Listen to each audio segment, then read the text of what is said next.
दादा, प्रत्येक ठिकाणी आपण कार्यक्रमाला जात आहात, मात्र कार्यकर्त्यांचा आग्रह असतो की फेटा बांधला गेला पाहिजे. आपण फेटा बांधत नाही आहेत, त्यामागे कुठचा संकल्प आहे का?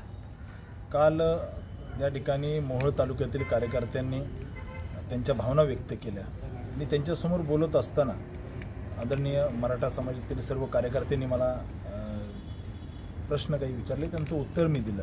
परंतु मी या ठिकाणी त्यांच्यासमोर संकल्प घेतलेला आहे, जोपर्यंत मराठा आरक्षणाचा प्रश्न सुटत नाही, मार्गी लागत नाही, तोपर्यंत मी फेटा घालणार नाही. या ठिकाणी उद्या निवडून आल्यावर सुद्धा मी फेटा घालणार नाही, अशा पद्धतीचा मी संकल्प केला आहे. मराठा आरक्षणाचा प्रश्न संपल्यानंतरच मी त्या ठिकाणी फेटा घालणार. कर्नाटकमध्ये भाऊ नेहा हिरेमेट नावाची एक मुलगी आहे, तिची निर्गुण हत्या त्या ठिकाणी करण्यात आलेली आहे. कशा पद्धतीनं बघता या प्रकरणाकडे? नेहा हिरेमठ या हिंदू लिंगायत परिवारातील एका कॉलेजमधील मुलीची फैयाज शेख नावाच्या एका जिहादीने जी लव जिहादच्या मानसिकतेने हत्या केलेली आहे, त्याचा मी निषेध करतो.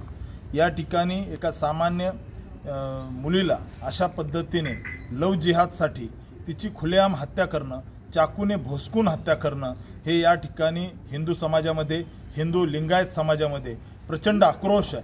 मी याचा निषेध करतो. नेहाच्या मारेकऱ्याला त्या ठिकाणी सरकारने किंवा या ठिकाणी कायदा व्यवस्थेने ठेचून काढलं पाहिजे, अशी मानसिकता ठेचायला पाहिजे. आणि निश्चित नेहाच्या आत्म्याला शांती लाभो. आणि आमच्या बहिणीला, एका हिंदू लिंगायत परिवारातील बहिणीला, नेहाला ज्या पद्धतीने जिहादींनी चाकूने भोसकून तिची हत्या केलेली आहे लव जिहादच्या मानसिकतेतून, मी याचा निषेध करतो. तिथे काँग्रेसचं सरकार आहे, काँग्रेसचं सरकारच कायम जिहादींना मागे घालायचं काम करतं.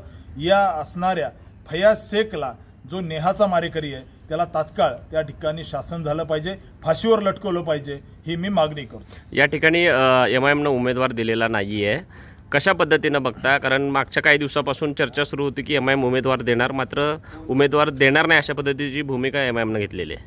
मुळात या ठिकाणी अशा पद्धतीने कायमच काँग्रेसची मानसिकता ही त्या ठिकाणी जिहादी लोकांना सोबत घेणं ही राहिलेली आहे.